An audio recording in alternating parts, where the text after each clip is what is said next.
મહારાજ જો તમે આજથી આજ 7 જન્મોને મારા જોઈ શકતા હો તો તમે મને સંતાન આપવા માટે પણ સમર્થ છો, મારી પર કંઈ કૃપા કરો. કીધું કે હું તારી પર કૃપા કરું, પણ તું હજુ વિચારી લે. બોલે નહીં, મારે સંતાન જોઈએ જ છે. એક ફળ આપ્યું, કહ્યું કે આ ફળ તારી પત્નીને ખવડાવજે. એને કહેજે 1 વર્ષ સુધી બધા નિયમોનું પાલન કરે, અવશ્ય તમારે ત્યાં સંતાનની પ્રાપ્તિ થશે. રાજી થઈ આત્મદેવ ઘરે આવ્યો, પોતાની પત્ની ધુંધુલીને ફળ આપ્યું. ધુંધુલીએ વિચાર કર્યો કે આ ફળને હું કાંઈ ખાઈશ, પ્રસવ વખતે મને પીડા થશે, ગામમાં કોઈ ચોર લૂંટારું આવશે તો હું ભાગી નહીં શકું. એવો વિચાર કરી એને ફળ ખાધું નહીં. એને એક બેનપણીને બોલાવીને વાત કરી. બેનપણીએ કીધું કે એક ઉપાય છે મારી પાસે. બોલે શું? બોલે મારે ગર્ભ છે, મારે ત્યાં જે બાળકનો જન્મ થશે હું તને આપી દઈશ, તું મારા પતિને પૈસા આપી દેજે, અને તને ગર્ભ રહ્યો છે એવું તું ખોટું નાટક કર, અને આ જે ફળ છે એ ફળ આપણે ગાયને ખવડાવી દઈએ. દિવસો પસાર થયા, પેલીને ત્યાં પુત્રનો જન્મ થયો. એ પુત્ર એણે ધુંધુલીને આપી દીધો. ખોટું નાટક રચ્યું, આત્મદેવને છેતર્યું. આ જે કથા છે ને આપણી આત્માની કથા છે. ધુંધુલી આપણી બુદ્ધિ છે. એના 2 ફળ માણસને પ્રાપ્ત થાય છે. જે પુત્ર જન્મ થયો, બાજુની બહેનપણીનો દીકરો હતો, એનું નામ ધુંધુકારી રાખવામાં આવ્યું. ફળ ગાયને ખવડાવ્યું હતું. 3 મહિના પૂર્ણ થયા, એ ગાયે એક પુત્રને જન્મ આપ્યો. એનું નામ ગોકર્ણ પાડવામાં આવ્યું.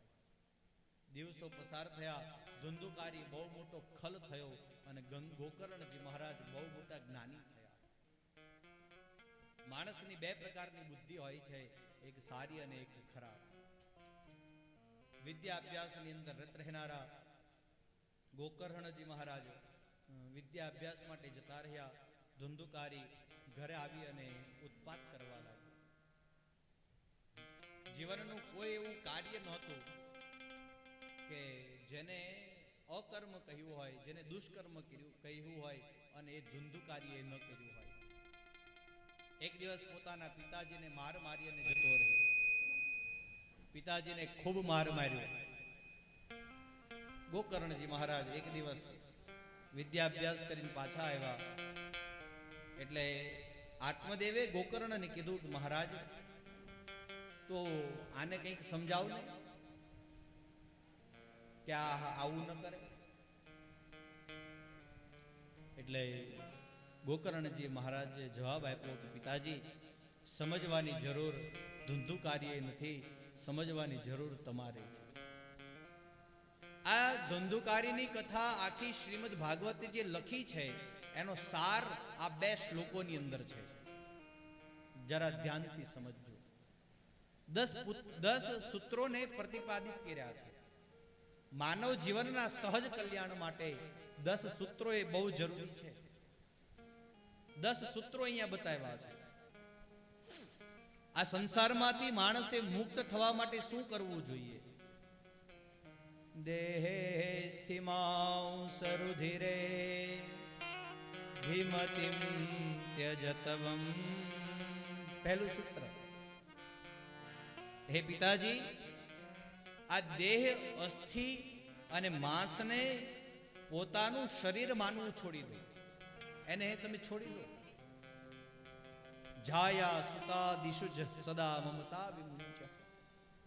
પત્ની, બાળકોની અંદર, સંસારની અંદર જે મમતા અને માયા રહેલી છે એ મમતાને છોડી દો. પશ્યાનિશમ જગદિદમ ક્ષણભંગ નિષ્ઠમ. હે ઈશ્વરાજ, હે પિતાજી, આ આંખોથી જે કાંઈ પણ દેખાઈ રહ્યું છે એ બધું જ ક્ષણભંગુર છે એમ માની લો. વૈરાગ્ય રાગ રસિકો ભવ ભક્તિ નિષ્ઠ. વૈરાગ્યના રાગને રસિક થઈ અને સેવન કરો. તમારા જીવનને ભક્તિનિષ્ઠ બનાવો. ધર્મમ ભજસ્વ સતતમ ત્યજ લોક ધર્માન. ધર્મને નિત્ય ભજો, સતત ધર્મને ક્યારેય ન છોડો. ત્યજ લોક ધર્માન. લોક ધર્મને છોડી દો. લોકો શું કહેશે એને છોડી દો. હે પિતાજી, સેવસ્ય સાધુ પુરુષાન જહિ કામ તૃષ્ણા. સાધુ પુરુષોની સેવા કરો, અન્યના દોષ ગુણ અને ચિંતન કરવાનું છોડી દો, કથાનું સેવન કરો, શ્રીમદ ભાગવતનો પાઠ કરો, આપ અવશ્ય મુક્તિને પામશો. આત્મદેવ જંગલની અંદર ગયા, દશમનો પાઠ કરી મુક્તિને પામ્યા. ગોકર્ણજી મહારાજ તીર્થયાત્રાની અંદર જતા રહ્યા. એક દિવસ ધુંધુકારી આવ્યો, પોતાની માતાને ખૂબ મારી, સંપત્તિ માગી, કાંઈ હતું નહીં. માં એક દિવસ રાત્રે કૂવામાં પડી ગઈ, મૃત્યુને પામી. 7 નર્તકીઓને પોતાના ઘરની અંદર ધુંધુકારી લઈ આવ્યો. એક દિવસ રાજાના ખજાનાની અંદર ધુંધુકારીએ ચોરી કરી. નર્તકીઓએ વિચાર કર્યો કે આ હવે પકડાઈ જશે. બધીએ ભેગી મળી અને એને મારી નાખી. ફાંસીએ લટકાયો, મર્યો નહીં, મોઢાની અંદર અંગારા નાખી દીધા. એ મૃત્યુને પામ્યા. નર્તકીઓ જતી રહી. તીર્થયાત્રામાંથી ગોકર્ણ એક દિવસ પાછો આવ્યો. પાછા આવ્યા, રાત્રિના સમયે એને જોયું કોઈ પ્રેત પોતાની આજુબાજુ ફરી રહ્યો છે. પ્રશ્ન કર્યો કે તમે કોણ છો? કહેવા લાગ્યો, હું તમારો ભાઈ છું, ધુંધુકારી. જીવનમાં બહુ દુષ્કર્મ કર્યા છે, એટલે હું મુક્તિને નથી પામ્યો, મને મુક્તિ આપવા માટે કંઈક કરો. ગોકર્ણે ભગવાન સૂર્યને પ્રશ્ન કર્યો. ભગવાન સૂર્યએ કીધું તમે કથા કરો, એનાથી અવશ્ય મુક્તિને પ્રાપ્ત થશે. દિવસો પસાર થયા. ગોકર્ણ પોતે એક વૈષ્ણવને શોધી લાવ્યા, એને યજમાન પદ આપ્યું. પોતે ગોકર્ણજી મહારાજે ભગવાનની કથાનો પ્રારંભ કર્યો. કથા કરી એ સમયે એ પ્રેતને બેસવા માટે કોઈ સ્થાન મળ્યું નહીં. એક વાસ હતો, એ વાસની અંદર પ્રવેશ કરી ગયો.